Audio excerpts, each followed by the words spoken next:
Artinya sebenarnya kita tinggal dorong bagaimana mengimplementasikan undang-undang ini secara baik. Jangka pendek memastikan bantuan sosial itu. Pemerintah harus membangun satu paradigma baru bagaimana sih perlindungan pekerja migran ke depan. Pemerintah nggak boleh lebih dari 3 tahun menyelesaikan ini.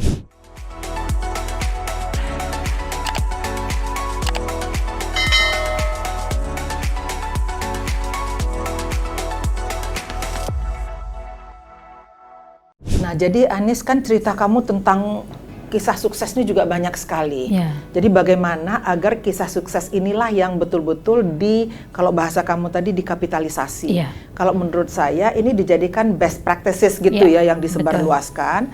Dan juga mereka-mereka yang sukses ini dijadikan sebagai tenaga-tenaga pengajar juga. Betul. Karena mereka kan pengalamannya kan pasti luar biasa. Betul. Pengalaman keberhasilan ya. Jadi menurut saya sebetulnya pemerintah ini juga kalau pengalaman sukses nggak kurang-kurang juga gitu loh ya. Betul. Jadi apa nih yang harusnya sebetulnya yang kayaknya kita yang kesel gitu loh menghadapi, karena tiap hari kita menghadapi isu-isu miringnya, walaupun banyak sekali juga isu sukses sebetulnya. Betul. Nah, apa mereka kurang membuka diri terhadap kasus-kasus yang sukses? Kalau menurut saya mereka itulah yang harus, kan pahlawan itu kan, bagaimana Presiden Filipina itu mengatakan ya di depan publik bahwa para buruh migran ini adalah pahlawan bangsa, pahlawan devisa.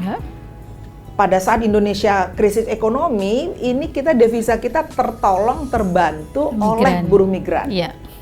Harusnya kan ada keberanian juga nih oleh, kalau tadi kan kamu menyinggung juga bagaimana komitmen presiden gitu ya. Harusnya kan presiden juga mengatakan bahwa ini adalah pahlawan bangsa yang harus kita prioritaskan penanganan hukumnya dan juga hak-hak mereka harus kita penuhi gitu loh. Nah, sekarang gimana nih menurut kamu untuk supaya kan yang gregetan kita nih, yang gemes kita nih, gimana supaya betul-betul itu semua serentak jalannya? Sebenarnya seperti yang saya katakan gitu. Jadi karena ini mafianya itu kan besar ya. Transnasional. Mafianya gitu ya. besar, transnasional crime-nya itu juga luar biasa begitu, dan sindikatnya nggak hanya di sini tapi juga di mana-mana secara internasional.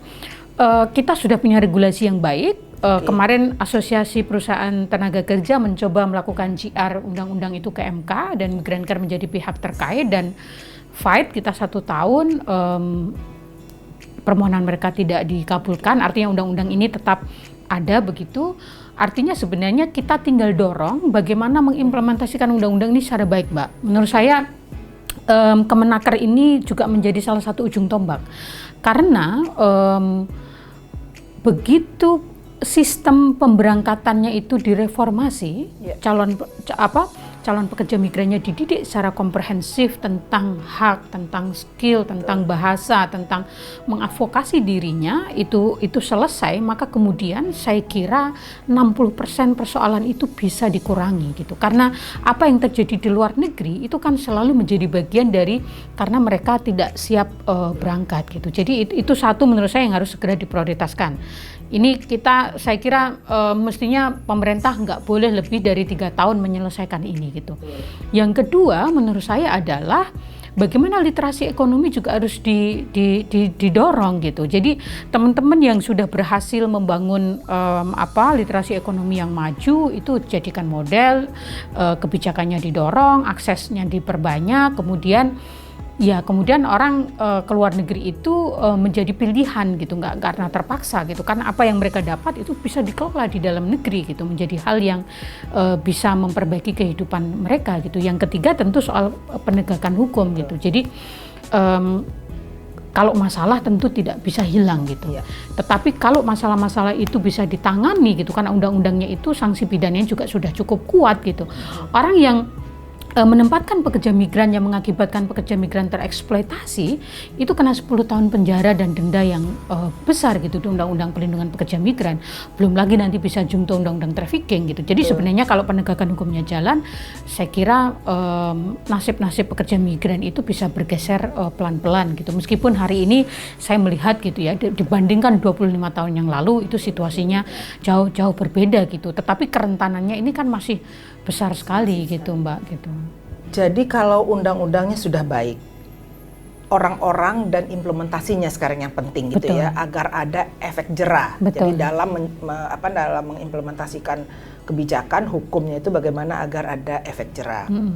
Nah ini sekarang ini kita akan menghadapi COVID-19, pandemi yang terjadi di semua seluruh dunia gitu loh ya, tak terkecuali daerah-daerah tempat tujuan para buruh migran kita. Betul. Itu kita mendengar banyak sekali buruh migran kita yang dipulangkan, yang dari Indonesia di PHK di sana, tapi istilah di media massa dipulangkan lah ya supaya agak lebih enak. Tapi kan tetap saja begitu mereka dipulangkan di sini mereka kehilangan atau mereka tidak punya pekerjaan. Terus di Taiwan nih baru-baru ini juga ya, karena ada kedapatan buruh migran yang positif, lantas sejak tanggal 4 Desember kalau saya nggak salah dilarang mereka masuk gitu loh. Jadi menurut kamu nih ada persoalan lain lagi nih, belum selesai, sekarang ada persoalan lain lagi yang kita hadapi untuk menerima para buruh migran yang pulang ke Indonesia dan mereka tidak punya pekerjaan di Indonesia. Betul. Jadi menurut kamu nih gimana lagi nih persoalan yang harus dihadapi oleh negara kita gitu loh ya, yang tadinya kita berharap devisa dari mereka, justru mereka kalau kemarin dari Malaysia puluhan ribu, 48.000 buruh migran dipulangkan sekaligus. Jadi menurut kamu gimana lagi nih? Pandemi ini ratusan ribu pekerja migran kita kehilangan pekerjaan di berbagai negara dan pulang ke Indonesia, dan di sini mereka tidak punya alternatif pekerjaan, sementara bantuan sosialnya dikorupsi. Kita tahu kemarin menterinya ditangkap KPK. Apa yang harus dilakukan pemerintah itu ya mau tidak mau harus menyediakan pekerjaan gitu dalam situasi yang sulit gitu. Sementara di Indonesia sendiri luluh lantak gitu karena COVID gitu. Jadi menurut saya bantuan sosial ini yang mesti harus didistribusikan secara optimal untuk teman-teman yang menjadi korban PHK baik di luar negeri maupun teman-teman buruh yang juga menjadi korban PHK di dalam negeri gitu.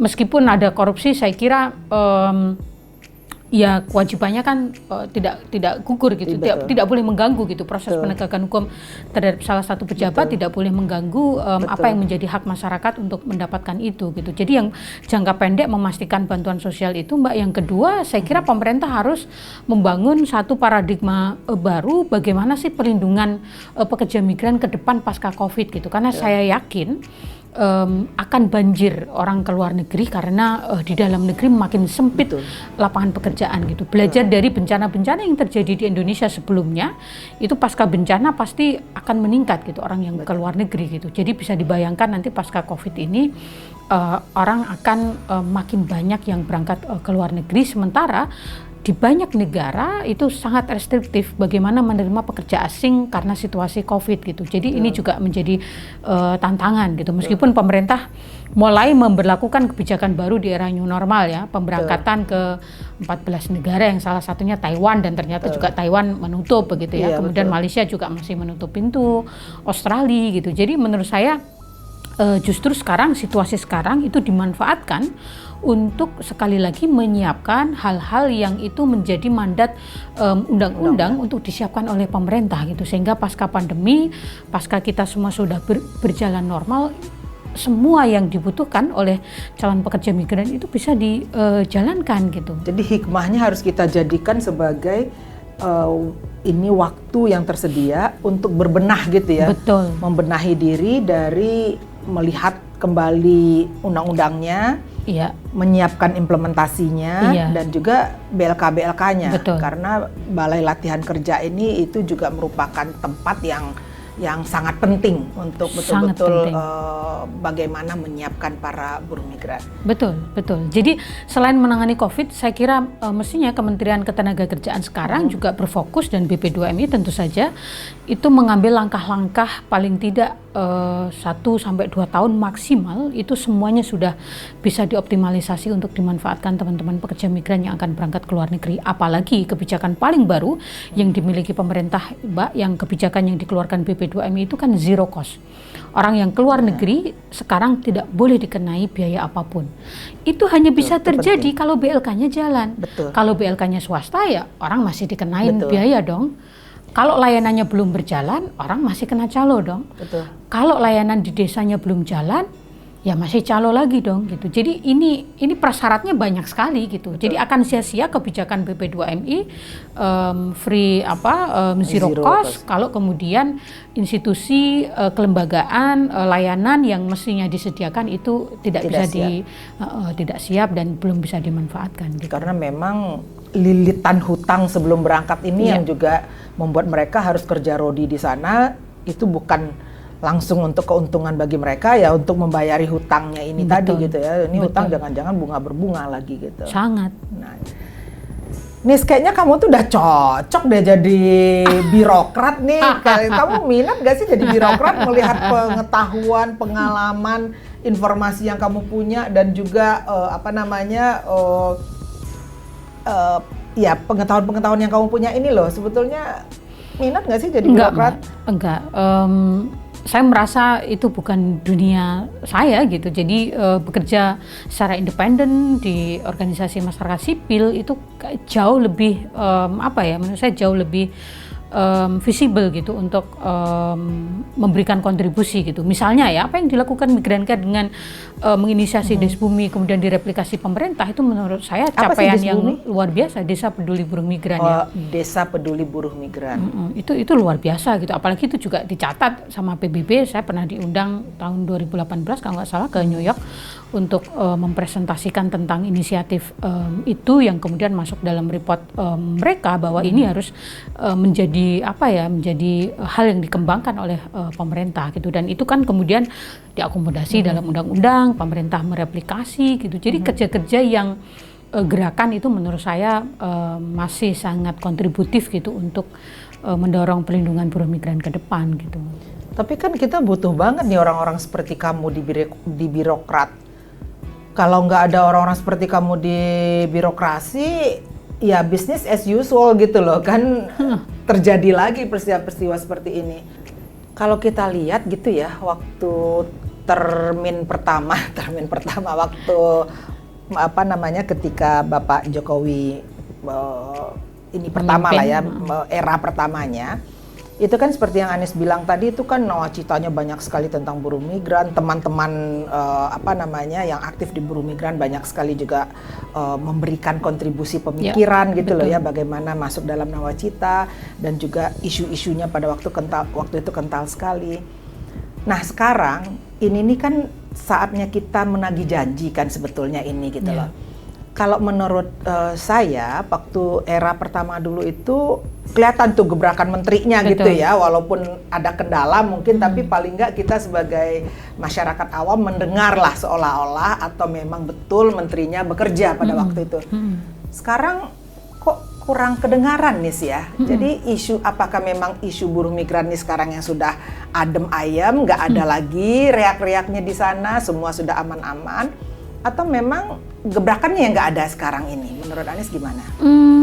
Isunya nggak ada, nggak juga, karena di awal-awal periode yang kedua ini kan juga kita dihebohkan berita dari Korea Selatan, ABK kita dilarung di kapal laut setelah mengalami eksploitasi, kemudian juga kabar hukuman mati banyak begitu, kemudian masih 2 minggu yang lalu PRT kita di Malaysia, MH, juga mengalami eksploitasi yang luar biasa sehingga dia mengalami kritis di rumah sakit, sampai sekarang masih berjuang gitu. Jadi dari sisi situasi sebenarnya seperti yang saya sampaikan, pelanggaran HAM-nya itu masih sangat masif begitu. Kenapa sepi? Ya menurut saya karena COVID ya Mbak. Jadi COVID isunya isu COVID gitu. Semua jadi, ya. Semuanya kemudian menjadi isunya COVID begitu. Ya mau gimana lagi gitu. Tetapi justru menurut saya ini penting untuk dimanfaatkan, mengevaluasi, kemudian menggenjot apa sih 4 tahun ke depan yang masih bisa dilakukan seperti yang saya sampaikan tadi, dan sudahlah stop, ini sudah 2 menteri yang ketangkap KPK gitu, prestasinya sudahlah ya gitu, sudah cukup gitu. Nggak tahu kalau masih ada yang nambah lagi gitu, mudah-mudahan ada yang ngantri lagi ternyata. mudah-mudahan tidak gitu. Ya kenapa saya tidak merasa tidak cocok untuk di birokrasi, karena harus ada yang menjaga, harus ada yang mengingatkan, harus ada yang mendorong, harus ada yang menyuarakan begitu kebijakan-kebijakan, situasi-situasi terhadap pekerja migran yang mesti didorong untuk ada perlindungan yang lebih baik gitu. Nah sekarang setahu saya ini di Arab Saudi itu ngantri sekali orang yang akan menunggu hukuman mati. Betul. Itu buruh migran kita ya, ngantri untuk menghadapi hukuman mati. Sebetulnya apa sih susahnya diplomasi dari G2G, dari pemerintah ke pemerintah terhadap mungkin nggak sih kita memberikan tekanan kepada negara penerima itu gitu loh. Oke, kalau nggak kita moratorium loh, nggak ada pengiriman buruh migran. Mereka kan juga mau gimana lagi, atau apa yang bisa dilakukan? Ngadepin Arab itu kayak ngadepin tembok, Mbak. Bicara dengan Arab Saudi itu tidak mudah gitu. Jadi dari sisi diplomasi, di tingkat high level diplomasi antar kepala negara dan kepala pemerintah ya, misalnya Raja Arab dengan presiden itu punya hubungan baik, itu tidak otomatis mempengaruhi bagaimana situasi dan nasib perlindungan pekerja migran kita. Saya masih ingat dulu ketika rombongan Raja Arab ke sini dengan sekian banyak orang begitu ya, disambut dengan sangat baik dan itu ditandai sebagai hubungan baik Indonesia, Arab Saudi dan lain sebagainya. Beberapa minggu setelah itu eksekusi. Dan kemudian kita moratorium sejak itu 2015 sampai hari ini gitu. Moratorium kita juga nggak dianggap gitu sama negara lain termasuk oleh Arab gitu, meskipun oleh agent gitu loh kan. Meskipun kita moratorium tetap saja gitu ada penempatan dan setiap hari gitu ada penempatan. Kalau bisa dicek di bandara itu bisa dicek. Itu yang selalu kami katakan gitu. Bahwa menteri itu penting gitu ya. Sidak kemudian membuat gebrakan, mendorong regulasi yang itu signifikan gitu. Mumpung ini menteri ketenagakerjaan perempuan gitu ya. Jadi saya rasa memang ini harus kerja yang dikerubutin rame-rame. Ya, betul. Harus kita bantu bersama-sama untuk mengadvokasikannya, untuk kalau hukum tadi menurut kamu sudah cukup baik, tapi implementasinya dan juga mengingatkan selalu pemerintah, stakeholder yang betul-betul memegang kunci bahwa harus ada komitmen yang konkret. Komitmen yang jelas memperlakukan mereka betul-betul sebagai pahlawan devisa, jangan sampai uangnya diambil, remittances-nya diambil sebagai devisa kita gitu loh ya, tapi nasib mereka tidak kita pikirkan. Punya kata-kata terakhir yang ingin disampaikan Anis untuk penutup pertemuan kita kali ini? Ya, bangsa ini perlu belajar dari buruh migran bagaimana survive, berjuang untuk kehidupan mereka dan keluarganya di negara asing gitu ya, yang kadang-kadang mereka tidak tahu bahasanya, mereka tidak tahu adab budinya, mereka tidak tahu hukumnya gitu, tetapi mereka survive karena punya niat baik untuk menghidupi keluarganya gitu. Jadi kita akan malu kalau kita menterlantarkan mereka, kita membiarkan mereka sendiri gitu tanpa perlindungan gitu. Karena saya kira hanya sisi kemanusiaan yang bisa mendorong kita semua, terutama pemerintah untuk segera lebih serius memberikan perlindungan kepada teman-teman pekerja migran perempuan. Aku bertanya satu lagi dong dari pernyataan kamu tadi. Sebetulnya mereka dari desanya tanpa tahu bahasa yang akan dipakai di negara tujuan, mereka menghadapi semua rintangan yang ada dari sejak berangkat, penempatan sampai nanti pulangnya. Kamu pernah nggak sih ngobrol dengan mereka, sebetulnya bagaimana hati mereka ketika mereka akan pergi? Takut nggak, deg-degan nggak? Saya aja waktu pertama kali mau keluar negeri waktu itu ya, kalau secara bahasa mungkin nggak terlalu punya masalah seperti mereka, itu aja kita udah grogi gitu loh ya, mengisi form gitu loh ke imigrasian. Bagaimana sih perasaan mereka sebetulnya? Kalau perasaan campur aduk ya, jadi ya kita kan sehari-hari bergaulnya dengan teman-teman buruh migran gitu. Kalau dari sisi perasaan, apa yang selalu mereka katakan kan, saya tidak bisa berdiam diri di kampung, sementara anak saya tidak bisa minum susu, tidak bisa makan yang layak gitu, dan saya juga tidak tahu apakah anak saya bisa sekolah atau tidak gitu. Jadi apa yang bisa saya lakukan ya hanya ke luar negeri itu gitu, karena hanya butuh kemauan saja gitu. Syarat yang lain-lain kan tidak banyak gitu. Jadi saya kira tekad yang dimiliki teman-teman buruh migran itu adalah spirit juang untuk membantu keluarga mereka ya. Membantu keluarga mereka Keluar gitu, dari mengarungi samudra, mengarungi macam-macam itu luar biasa gitu. Untuk jadi kehidupan mereka gitu. Kehidupan mereka gitu. Bahkan kadang-kadang mereka nggak tahu saya mau ke negara mana gitu. Dan tuan rumahnya nanti akan seperti apa gitu ya, mempekerjakan mereka seperti apa. Betul. Teman-teman, luar biasa keberanian mereka untuk menantang kehidupan demi untuk bisa memberi susu atau memberi sesuap nasi buat anak-anak dan juga buat keluarga mereka. Baiklah teman-teman semua, sekarang kita sudah sampai pada penghujung acara.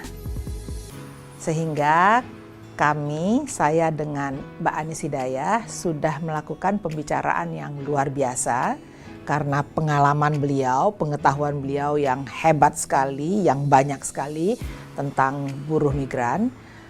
Maka untuk itu sekarang sampailah kita pada penghujung acara. Teman-teman Adriana Views, sampai di sini perjumpaan kita pada episode kali ini. Selamat melanjutkan aktivitas kembali dan jangan lupa subscribe channel Adriana Views untuk update cerita tentang perempuan dan anak. Jadi jangan lupa tekan tombol loncengnya dan like ya. Wassalamualaikum warahmatullahi wabarakatuh.